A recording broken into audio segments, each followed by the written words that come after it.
Divine evening.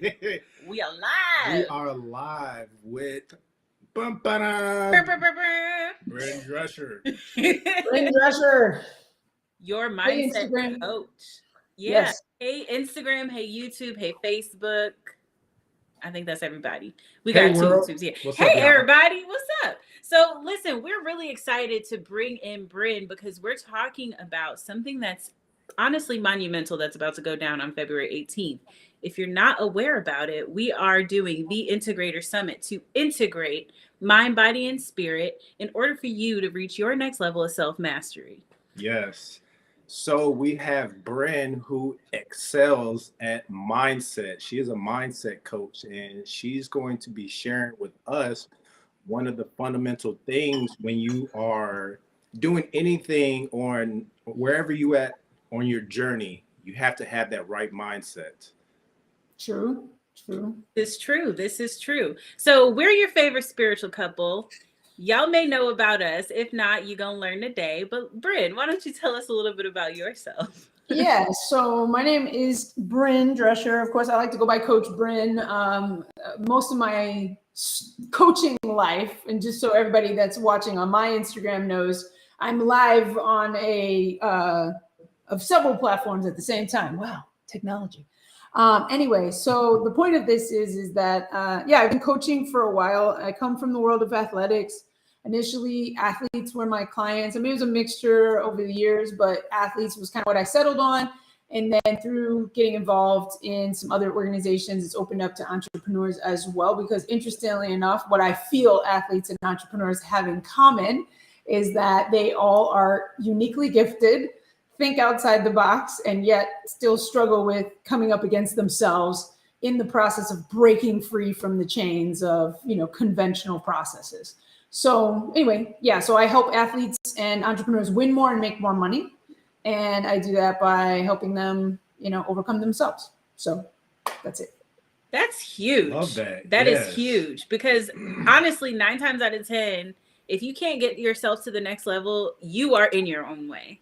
So learning how to get out of your own way and step into your true ability, your true sense of capability, because I feel like that's the thing. People aren't convinced that they can do it. Mm-hmm. Right. And so being able to believe, not only can I do it, I must do it. And I am the one that can and must actually take the action to get there. So I love that. What was your sport? I was a track runner. Yeah. So interestingly enough, 90% of my athletes have been basketball players. I haven't actually, some of my athletes are multi-sport athletes, so therefore I've coached track sort of by proxy in the mindset space, but most of my athletes have been basketball players. But it was my favorite sport growing up, even though I wasn't gifted in it. I played 2 years in junior high. 2 years in high school. I assume I played in junior high. I just can't remember. But in high school, I definitely played for 2 years. And then I decided I was much better without the ball. Just get rid of the ball and just run real fast in one direction. But I did track all 4 years. I was varsity all 4 years. Went to college, ran track. So obviously it was the sport for me. So. Okay. We would have lost the bet. He said basketball. I said volleyball. Good. No, great. Yeah, volleyball. Definitely not volleyball. I'm 5'7", but that's kind of short in volleyball land. Are you really? Enough to be a setter. Yeah, I'm only 5'7". You look taller. Thank you. We only see you usually here. Well, I have main character energy, so that's what you're seeing coming across. So. I love that main character energy. Yes, you got to have main character energy, and then everybody would think you're tall too. That part. I actually am tall. I'm pretty. Oh, okay. So how tall are you? I'm 5'10". Oh, wow. You are tall then. Yeah. Okay. Yeah. I'd be sitting down, so y'all, you know what I mean? So you're one of those tall people that feels like you have to make yourself smaller for everyone else. Oh, that's interesting. Anyway, keep going with the question. Just so y'all know, Bryn from that Midwest, she bring that Wendy Cindy. She's spicy. She's spicy. And we love that. Yeah, we do love that. So Bryn, how did you get started on your journey? Everybody got an icky mess. Most of us coaches, We started out in a place that was like not too beautiful, and we had to go over through some stuff and get to the other side. So tell us about that journey, getting through the stuff. You know, it's interesting, you know, that you asked that, because it's always been sort of a point of contention for me to talk about the woe to win story. And not because there's anything wrong with that. I do understand that people want to see humanness from their coaches, right? And but I think I've always kind of struggled with this idea that was the reason I became a mindset coach, and it's not. And so it's like, yeah, I mean, you know, I'll give you the Cliff Notes version of the beginning, and then I'll kind of answer what Sahat was asking me, which is how did I get started kind of transitioning into doing what I'm doing now. But essentially, I was, you know, I'm a biracial kid, raised by my white mom. My dad wasn't really present in the picture, raised in the white suburbs of Chicago. But before we lived in the suburbs, we lived in the city, and my mom, my grandfather molested me, like, you know, was in foster care for 2 years. She lost us to the foster care system. I was a 5 when I went into foster care, came out sometime around 7, 8, right before 3rd grade. And then my mom had us the rest of the time. So she did get us back. And then from there, it was just being a Black kid growing up in a mostly white world and having no real identity as a person of color.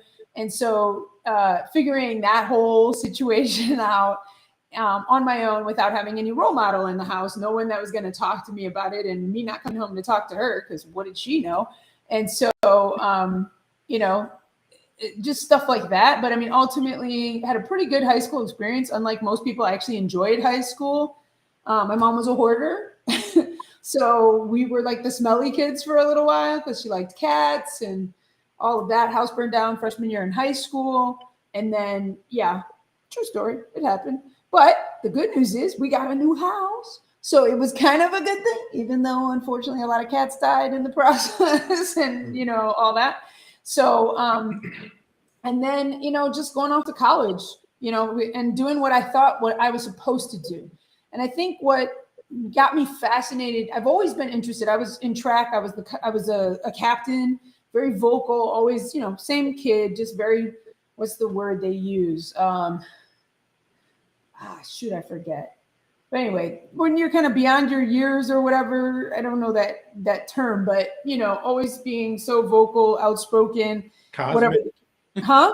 Cosmic. Yeah, that's in your reality. So anyway, most people, I was like, no adults were calling kids cosmic.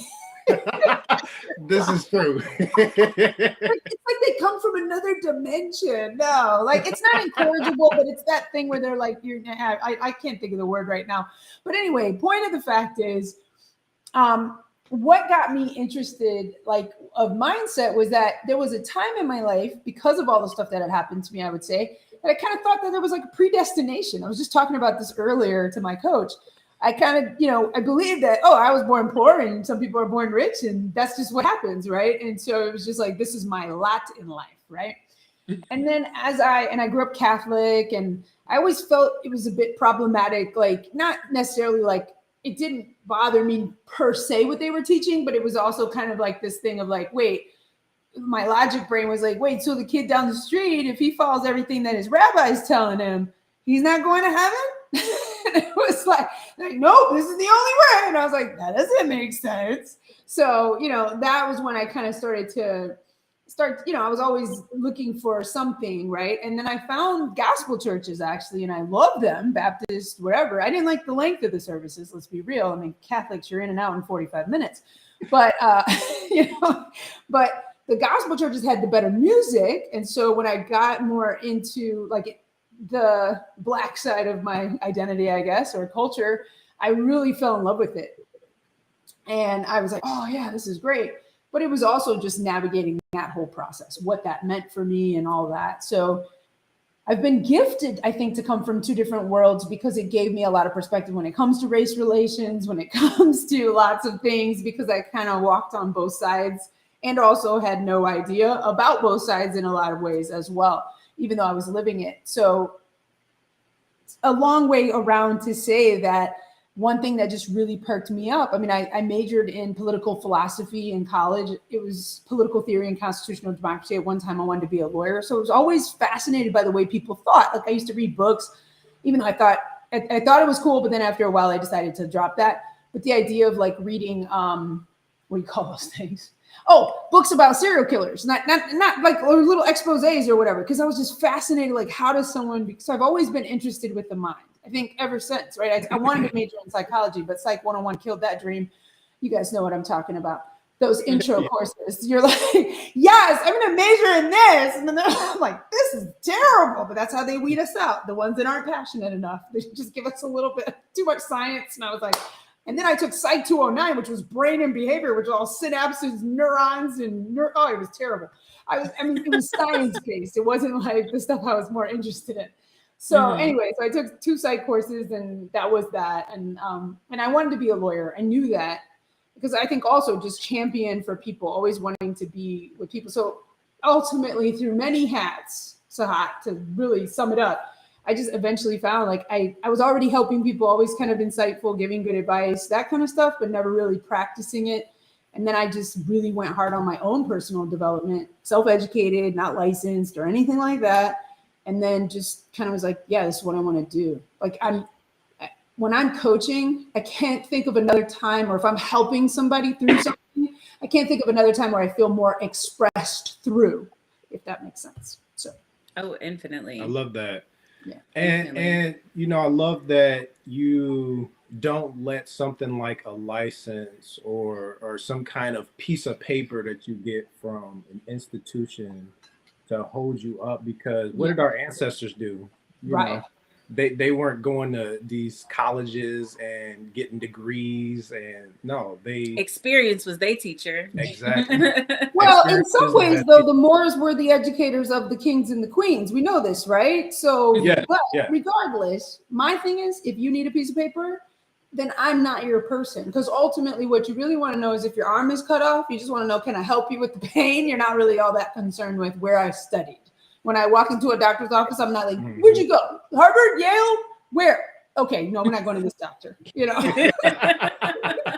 because that doesn't tell me how good of a practitioner they are. And so, but I know there are people that really like that credentialed stuff. So totally support it for those that do. And, you know, I just always say, I'm not your coach if that's what you're looking for. And you know, I think it's important for entrepreneurs, because a lot of our audience are spiritual entrepreneurs. So I think it's important for entrepreneurs to know that it's okay to say, hey, I'm not the one for you. Yeah. I think it's like, it actually creates more abundance flowing to you because you're able to set up that boundary.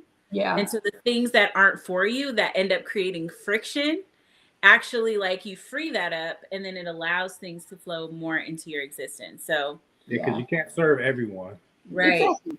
And nor should you, because truly there is somebody better for that person, right? It's everything is like, you can break everything down really, and when it comes to anything to like dating, ultimately everyone's not going to be compatible, regardless of the fact that we might be all attractive, we might have a lot going for us, but at the end of the day, I always say that I have the best clients, and obviously the best clients for me, right? And the best clients, I think they're the best clients in the world, but obviously I don't have your clients, so I don't know, right? I'm not bashing anyone else's clients, but ultimately it's just got to be a match. In order for us to create the magic that one needs to do in a coaching relationship, there has to be that relativity. There has to be that relationability. And if you can't relate, there's really no point in continuing, you know?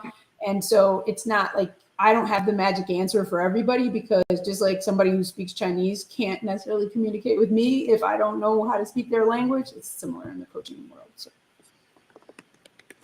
Yes, absolutely.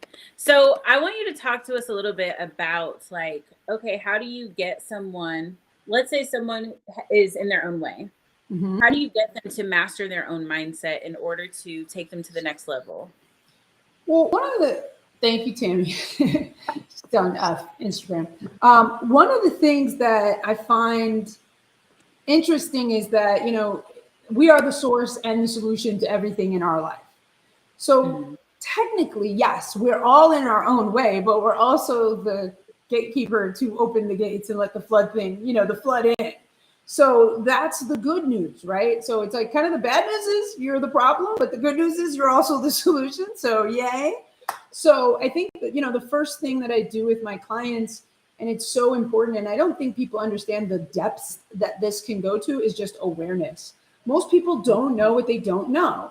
And so it's, as I like to say on the morning meetup, it's not the method that is the magic. It's the person who's doing the method and the degree to which they believe in what they're doing. So while one person will say it takes this to get to the mountaintop and somebody else will say it gets this to get to the mountaintop, neither has to be wrong.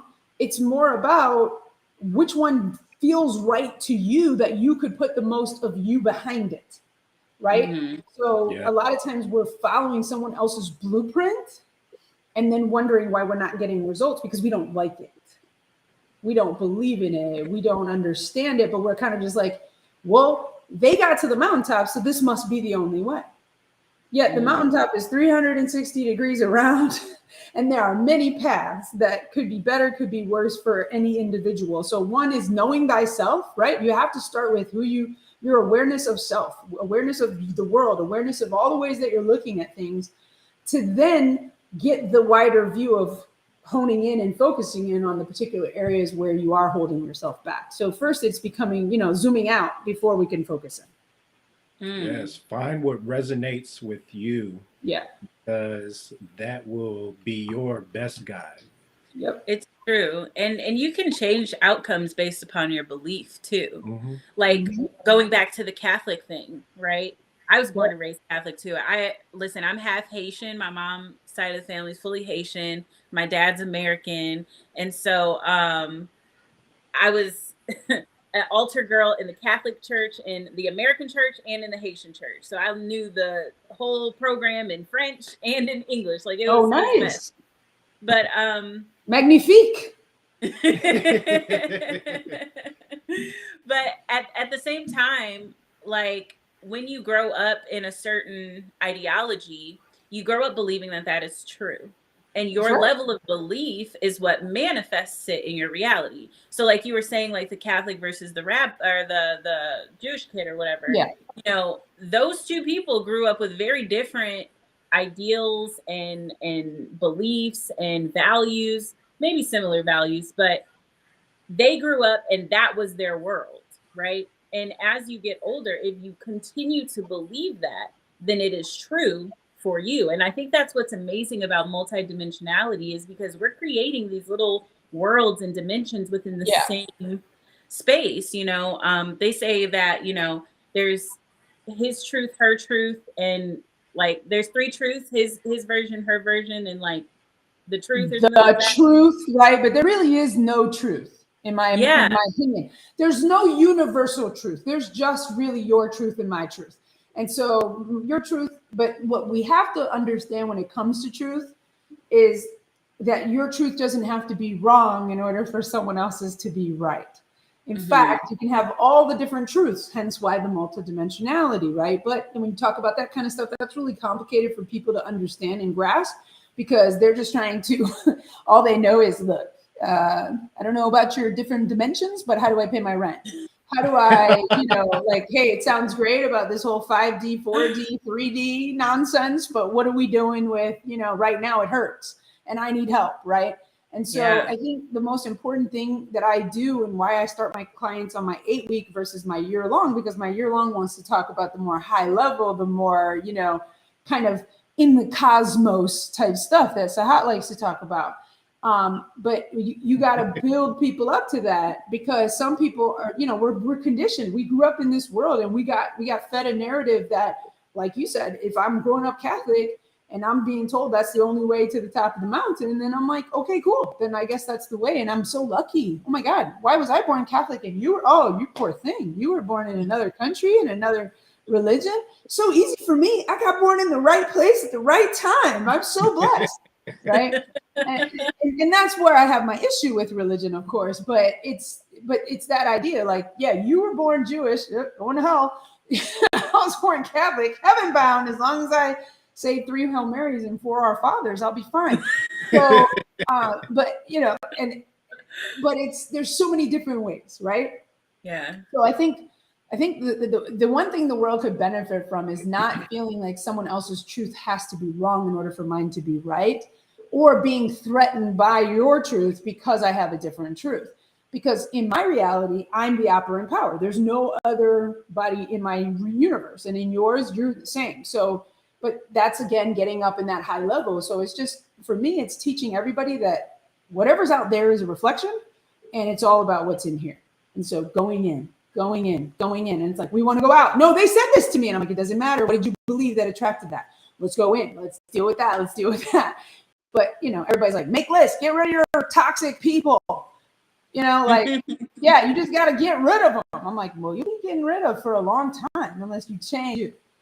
Because all they're doing is acting out what you believe people can be anyway. So I think that's probably the biggest, hardest pill for people to swallow is, unfortunately, working with me, you lose a little bit of your ability for me to feel sorry for you. Because I'm like, but really for you to feel sorry for yourself. Because at that point, you're making yourself a victim. Like, no, they did this to me. And I'm like, no, nobody did anything to you. I'm not saying that those words cannot be hurtful, but it's more about who am I choosing to be when those words are put out? Because words themselves are meaningless. If I said, you wouldn't be like, what'd you say about my mama? So, we talk to our dog like that. I bet you do. I have a feeling. So, well, I know Sahat probably isn't saying blah, blah, blah, but that's what the dog hears when he's talking about all the cosmos stuff. So, yeah. I love that. That brings me to a point that I learned in NLP, which is neuro-linguistic programming, for those of you that need to know. But being flexible on your approach and being flexible with the outcome.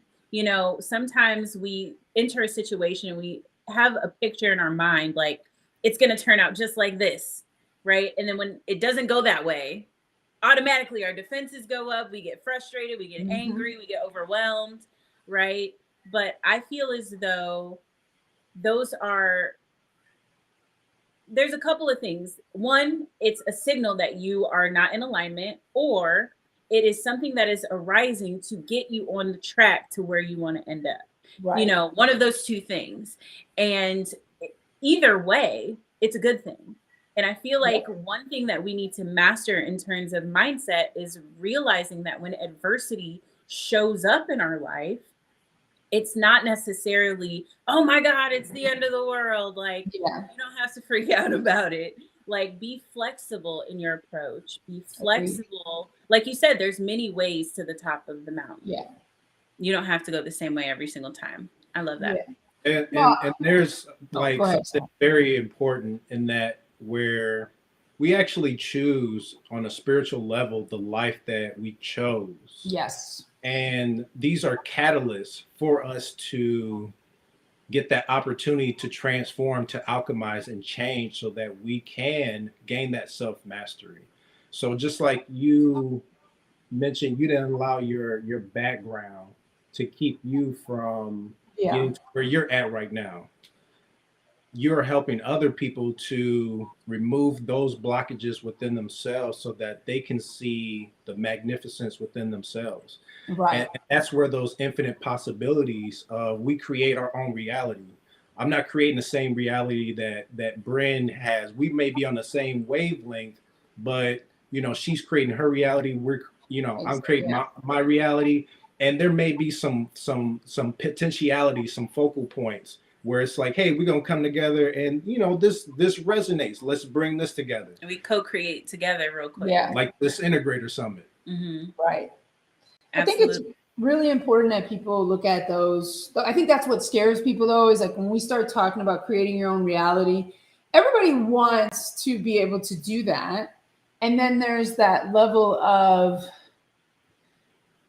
I think it gets a little too much responsibility at some point, because it's like, well, I didn't choose that. I would never choose that. There's no way that happened to me, because of what something, and it's not in a sense of blame. And I think that's the one thing that we have to take out of it. But it's like when people are struggling or like wanting some sort of answer, right? They just want a formula and they want to just be able to say, okay, A plus B equals C. Just give me that so I can execute it. But what I have continuously found, regardless of who the coach is, what modality they're coaching in, you're always going to find, no matter how many times people apply the same formula, different results. And so is it the result, is it the formula, or is it the person who's applying the formula, right? Mm-hmm. So when a lot of times when you say like, you spoke about you didn't say the word karma because I don't really like that word, but the journey of a soul, right? Mm-hmm. And so obviously in the most recent egregious thing that the media is telling us about is the Tyre Nichols situation, right? Is that his name? Tyre Nichols? Okay. I believe so. Okay. I don't watch the news, so please, guys, it's not that I don't know that something happened. I just don't know his name exactly. So, okay. But anyway, they spoke about him at my church and all that. But what's difficult for me coming from the spiritual side of these things is how to engage in these situations without joining all the panic and the negativity that surrounds these moments, right? Because it's like there is a force. I won't say that there's some sort of conspiracy theory, but there's a force that wants it like negative fighting, right? And then there's this other force that's like, hey, like you say, like, I don't know why Tyre had to go the way he did, but perhaps for whatever reason, this is going to bring something together. This is part of the healing. And I know that that's really hard for someone to say, especially if you lost a family member, you would never want to be like, but again, I don't know what Tyre agreed to on the soul side of things. And that's a high level thing because you're like, well, at the end of the day, he'd still be alive if those cops didn't do whatever, right? And so that's a hard conversation to have. But those are the kind of conversations that I have with my clients because I truly believe that we have to get away from jumping on the side of panic and terror and it's all going to be horrible. And we're going towards a race war and how many more people have to die? Those are the wrong questions to be asking, in my opinion. So, because I feel like it just adds to the side of we're never going to win this. And it's the deck stacked against us and that kind of rhetoric, if that makes sense. So I think it's really important that we check in with that kind of stuff too. Yeah, that is a beautiful point. And I love that you brought that up because that is something that I feel like a lot of people, we're moving into a new energetic space. Our planet, our solar system, we're in a new, literally place in space, right? And with that flows a different kind of energy. Yeah. And so in this new energetic space, we are learning to wake up and heal from a lot of those fear-based ideals and things like that. And for a long time, they have pumped fear through the media in order to control us. Yeah. And so I like to use this one, for example, like 9/11, a huge tragedy that affected probably millions of lives for the people who were witnessing this situation, the people who were affected, the people's families, all of that, right? And that was a tragic, horrific event. But in that moment, created a worldwide recognition, connection, worldwide empathy, which empathy shot throughout the ethers from our planet, right? So that raised our vibration. So it's horrible that sometimes something really terrible, something very tragic has to take place, but it's the beauty, it's the growth, right? Just like we were talking about in the morning meetup this rising about the seasons. Shans had brought up the seasons, like there's a purpose for winter. Sometimes things have to die off in order for those new seeds to be planted. Yeah. The forest has to burn in order to fertilize the soil. Right. And people don't know that. In California, you know about that. Yeah. Yes, I do know about that. I don't live now I live in the hill, but before I didn't. So but I think what you're saying there is so powerful in that people have to see that everything, you said it earlier, you kind of said it's like either this or it's that, but it's also that, like they call it the bridge of incidents. You know this, I'm sure, from the manifestation world. But like everything that happens is a bridge of incidents to you getting what you want. So it's like you getting turned down for something is actually a good thing, right? You getting, because it's not what you really wanted, and there was something else that you.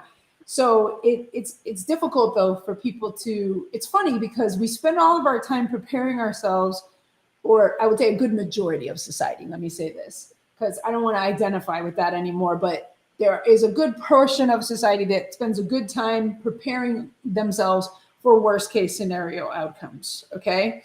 And yet to see something as so real and final as a no from someone, right?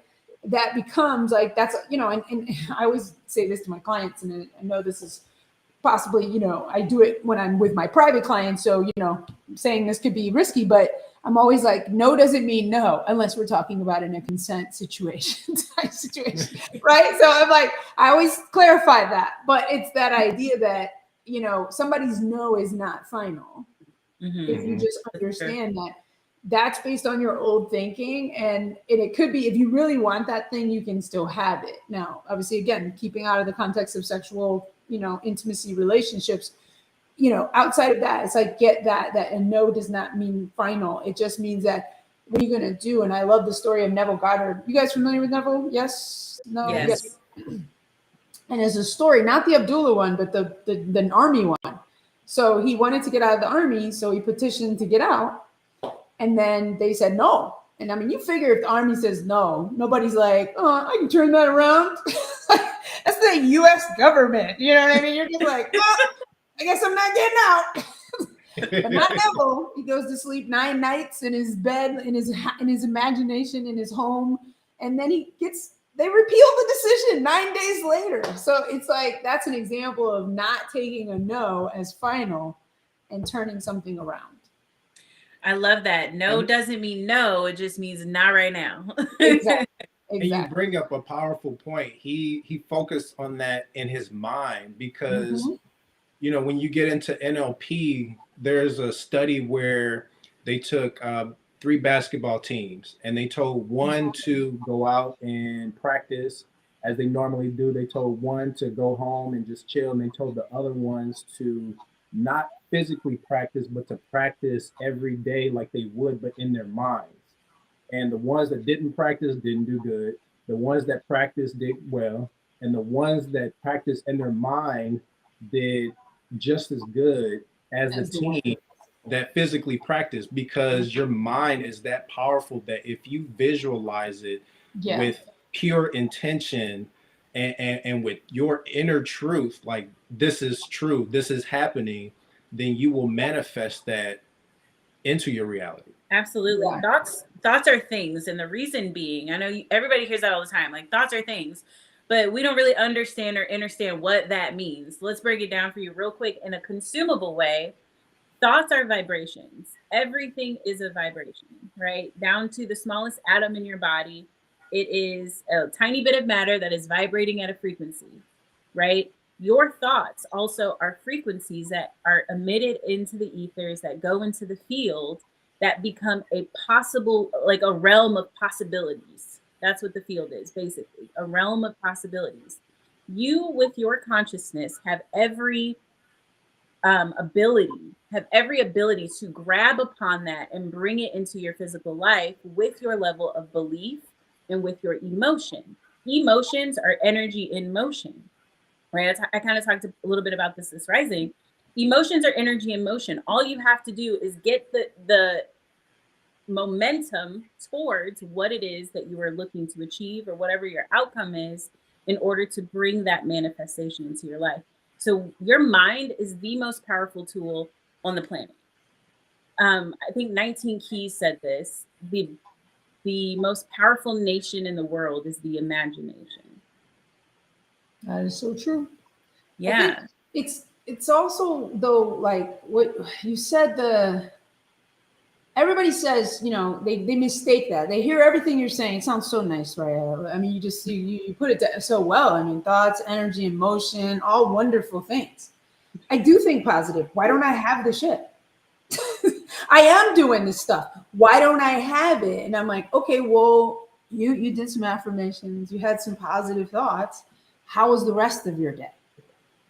Right? And that's the thing. I think it's bringing it to the practical for people who say, I did the scripting, I did the visualization, I punched the clock. And the way that I talked about on a live I did earlier was, you're like, oh, I was at the gym for 2 hours. I was like, oh, okay, wow, that's a long time. What'd you do? And you're like, oh, I just lifted one weight. And you're like, wait, one weight? You're like, yeah, what'd you do with the rest of the time? I just walked out, did a little tour of the facility, whatever. But the reason I say that is that people say, well, but I didn't get any results, but I spent 2 hours a day at the gym. It doesn't matter how much time you put in. It doesn't matter how many times you say an affirmation. It doesn't matter all of those things. It's not just believing it even, because belief is tricky. It's just a thought you keep thinking, right? So people say, well, I have to believe it. I'm like, well, nobody believes their affirmations at first. Let's be real. Nobody does. I'm rich. Bank account don't say that. I'm rich. Okay, you're gonna have to turn off your lights. I'm rich. You're like, there's like this feeling of like, if I keep saying it, maybe something will happen, something will change, right? So unfortunately we're taught to like, okay, well, I just have to think more positive. And so that's toxic positivity, which is just that, like, just go positive. It's easy, guys. Come on. And so that's how people hear things, right? And it's just what I call the 51-49 rule. How much of your day are you on the I have it side? And how much of your day are you on the life sucks, I don't have anything, nothing's working out for me? Wherever you spend a majority of your time will be the reflection of your results. And so getting people to be aware of that and then saying, okay, it's one thing like to say, I do affirmations, I pray, I go to church, I go meditate, I do all that. But what are you doing with the rest of your day? It sort of cancels everything out. It's a zero-sum game at that point. So I think that's why I tell people, like, the techniques are good, but they're there to help you get into a space. Because one thing I feel is a little too prevalent you said spiritual entrepreneurs. And so, but in the entrepreneur space is the hustle, the grind, the doing. What are you doing with all your hours? Why are you sleeping? Why are you doing this? Like, if you're not out there pursuing your dreams, what's the word? Relentlessly, then you're messing up. You're missing out. And I'm like, well, that's great for the masculine side of things.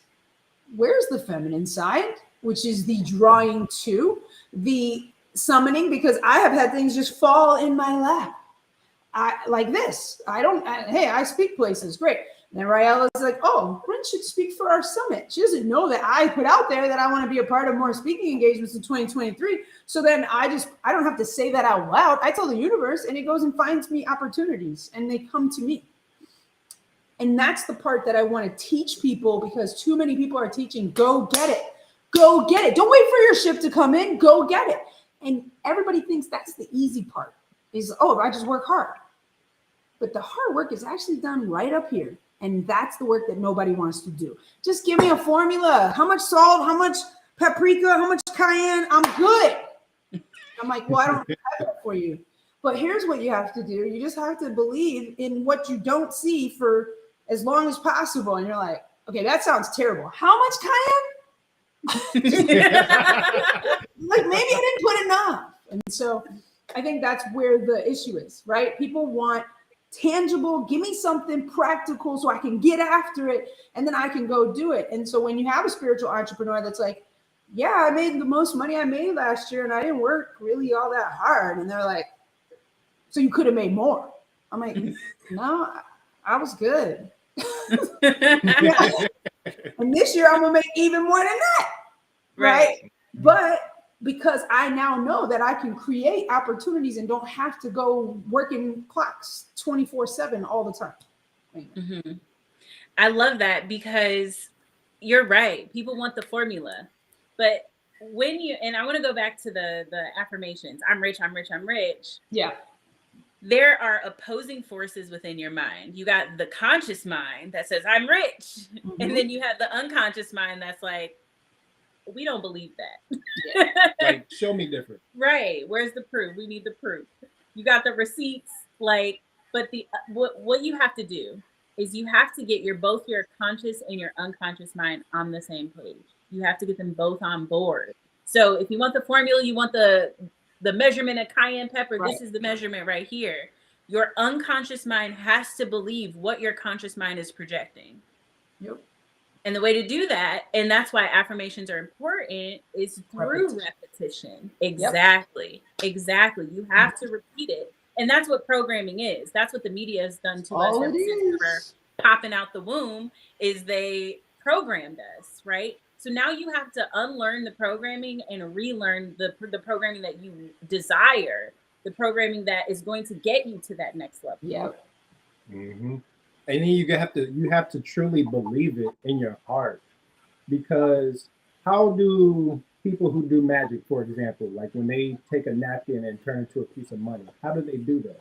They do that because they have willed that. And we're not talking about tricks. We're talking about real magic. Yeah, we're not talking about like, oh, I got this contraption up my arm. Like, no, we're talking about the kind of magic that ascended masters tap into. Like, these people are out here doing this because they manifest that. They can see that and will that through their mind. It's all a manipulation. Pure intention. Yeah, a manipulation of energy. So that's what we're going to be going into on the Integrator Summit.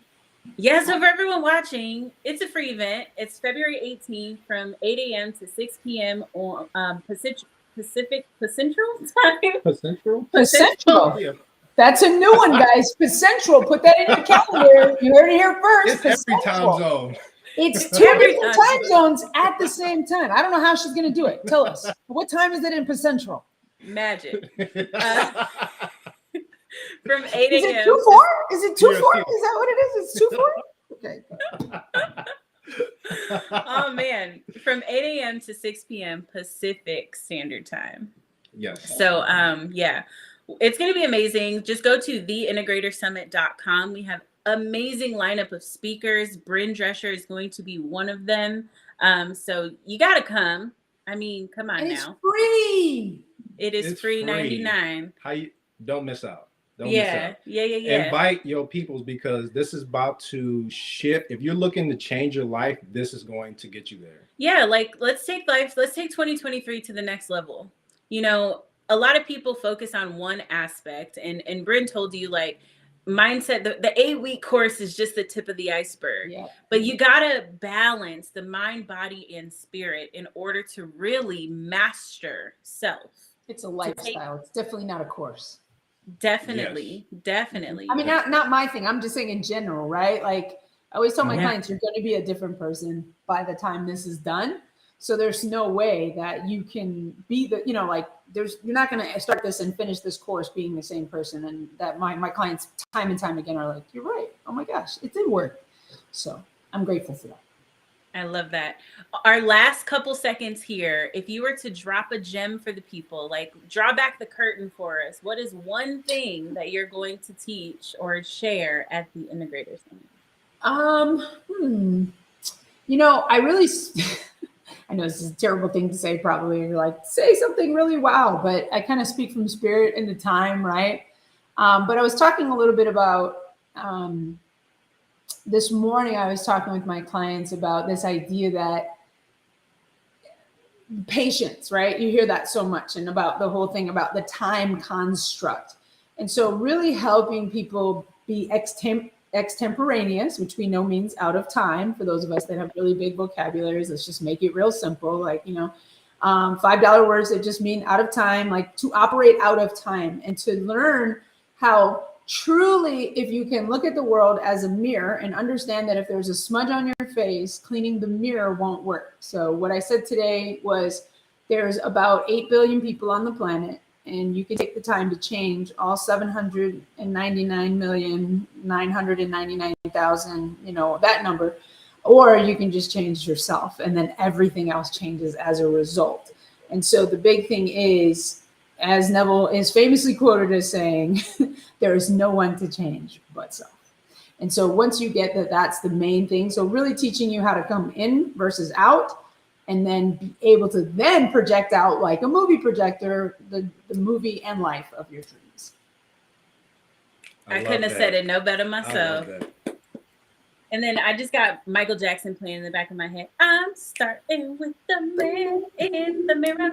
Yeah. Him and Gandhi, him and Gandhi, be the change you want to see in the world. So yes. We love I that. love it. Thank you so much, Bryn. Yes. We loved our conversation today. Everybody who's tuning in, join us for the Integrator Summit at theintegratorsummit.com. The Integrator Summit. TheIntegratorSummit.com, Instagram. I'm Awesome. excited. I'm Awesome, excited awesome. for what you are going to be bringing to the summit. Yes, it's going to be dynamic for sure. Yes. For Yeah, sure. I'm like Gary V. I'm like, I don't know what I'm going to talk about, but when I get there, it's going to be damn good. Always is. Us too. We're like, we didn't even talk about that yet. Yeah, I mean, I've worked so hard at times before, and I know we're about to finish, but it's, preparing something, and then I'm just like, I just speak, and then it all goes really well. But I usually work myself up into a tizzy of what I think it has to be, and then if I just move out of the way and deliver, it works perfectly every time. So. Every time. Yes. I love that. I love it. Thank you, Bryn. You have a beautiful rest of your day, Yes. and we'll see you in the morning.